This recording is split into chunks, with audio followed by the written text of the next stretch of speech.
So next project is a mathematical model, and everybody does this, but what we decided to do is just be real explicit with the language.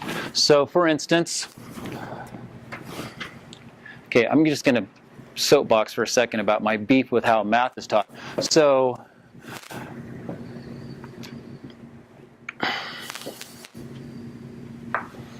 there it is, right? That's math, right?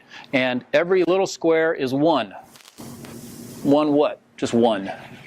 A gram, a picoliter per deciliter, a volt, a milliampere, what? It's just one, okay? And everything up here is also one. So if you go over one and up one, the slope is one. That's awesome. Except that is totally unrealistic, right? Graphs may have you may have something goes from 0 to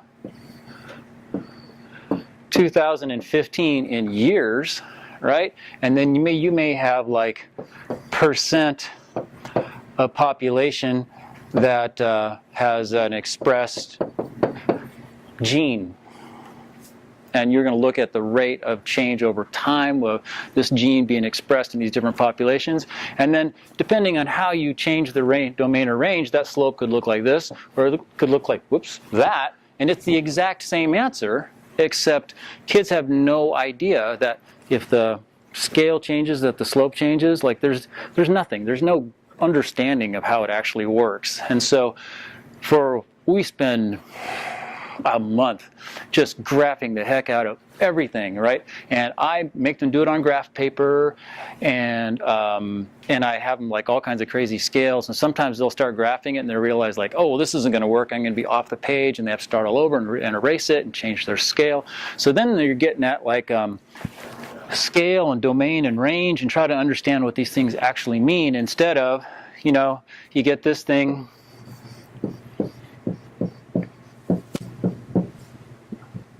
Yep.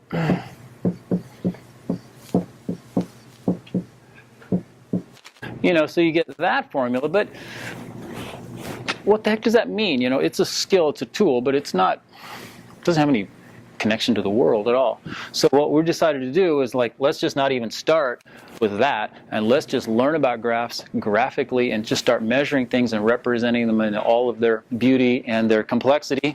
And for the most part, kids pretty much rally. So what we do is we graph all sorts of stuff, and then we get to the algebra later, because we want them to understand what that means first. So contextualize it, then apply, point slope formula. So we're gonna split. We're gonna do 2 different projects, and one project is going to be this.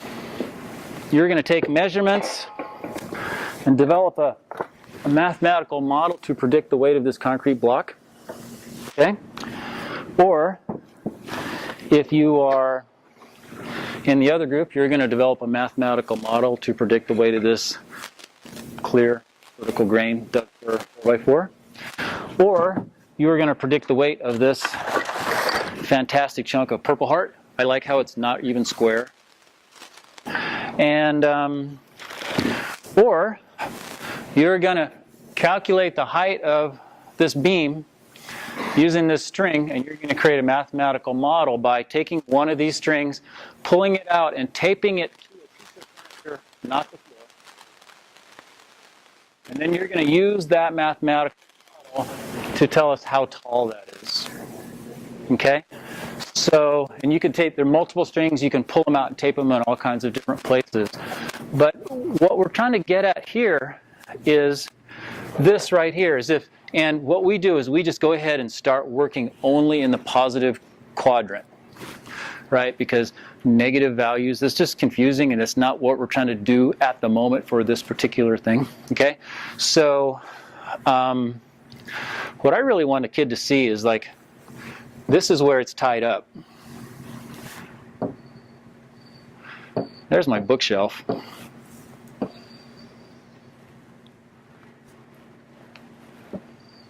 There's my H.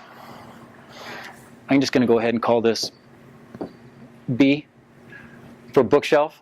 Okay? And I could call this y, but I'm not, right? And they're going to go, oh, check it out. So if they can sort of do this, and then they can get it, but they don't realize they're doing the point slope formula, but they intuitively understand that that's what is happening. Oh, I have to add the height of the bookshelf or else I'm calculating just this, right? So, and then they have to, so but leading up to this, what skills do they need to know? Well, the idea is that similar triangles, right? So then I go back, CUDA software, make all kinds of worksheets on like similar triangles, shadows, et cetera, et cetera, et cetera, et cetera. So now, can you use similar triangles to solve this? And they have no idea that what they're actually doing is creating a mathematical model to predict something which they can't directly measure. So, but then we instill that language in them. This is a model. You're using what you can measure to predict a future value. And then similarly, if you want to take the weight, our scales will not weigh that concrete block. You just can't do it, right? So, but if I were to give you a bunch of small pieces of concrete, and then you were able to use, you can use regression or you can just do your own line of best fit, you can make a mathematical model that will predict it, right?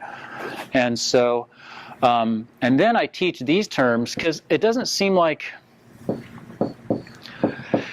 it seems like kids don't get this. They don't understand about interpolate and, of course, extrapolate. They don't see that this slope, which is, you know, the kind of slope problem, means that you're interpolating or extrapolating and finding future values or whatever. And so it's just a very explicit way to say, look, you're developing a mathematical model here. So that will be our next activity. And but this is not the gravy one. After this is the challenge one. So I want to do this like super duper quick and not spend more than a few minutes on it. And I don't want to have the whole write-up or anything. We're just going to give it a try because everybody kind of knows what this looks like, right? So how are you going to do that? Well, I'm going to give you guys some tape. And I'm just going to let you kind of divide up in groups. And I'm thinking we should be able to do this in 15 minutes. Tops, beginning to end. Okay, so I have 3 different sets of materials. Well, I have a lot, but 3. I have the Doug fir, the purple heart, and the concrete blocks, and then I have small little samples of each. And what you guys can do is if you're going to do the concrete blocks, you can just divide and conquer. Each of you can measure the weight and volume of each one, right? So it's like super fast. Don't spend too much time doing this. And then the string one, you guys can just pull it out, tape it onto a piece of furniture, and then there are actually correct answers for this one. And then I'm going to suggest that you use one of these bad boys for the string. Okay? So, are there any questions about that? There should be one question. Okay, and the question is, in what units would you like the answer? Right? Because with all of these, there has to be a unit. If it's just a number, it doesn't mean anything. So let's just go ahead, weight in grams, and height in centimeters, because this is kind of early stages, and we're not really trying to work them to make too many unit conversions at this point. Got this lip down here that's also not flat.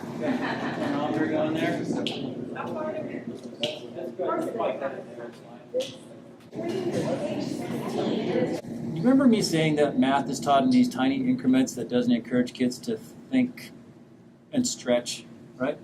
But actually what we're trying to do in this equation, so you guys are like all advanced, right? You know how to write this formula and use the math. But for this activity, I actually do this pre-algebra for them. And I say, okay, you did the line of best fit, and I don't teach them the slope, I don't teach them the formula, nothing. I say, all right, how are you going to figure out how heavy the big piece is? And often their whole graph will take a whole piece of paper, and they're like, well, what do I do now? And actually I'll say, hey, tell you what, I'll give them some tape, and they will just like, you know, and according, you know, depending on the scale, it could be like, you know, 4 pieces out here, you know, this huge thing of graph paper. It takes them forever. And eventually, however, they can draw the line, go over here horizontally, measure it vertically, and solve it graphically.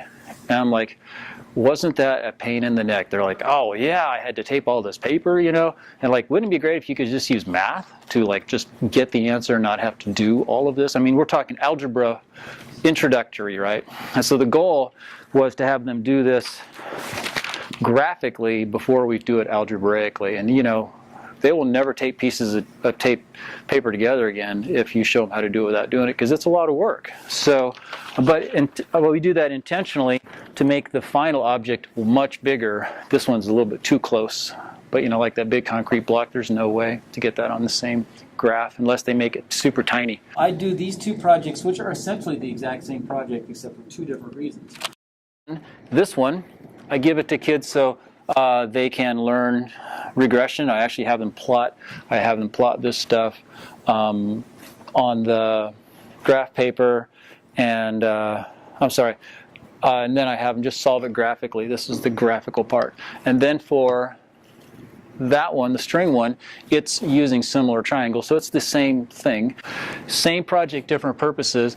The string one is similar triangles. This one is graphic solutions.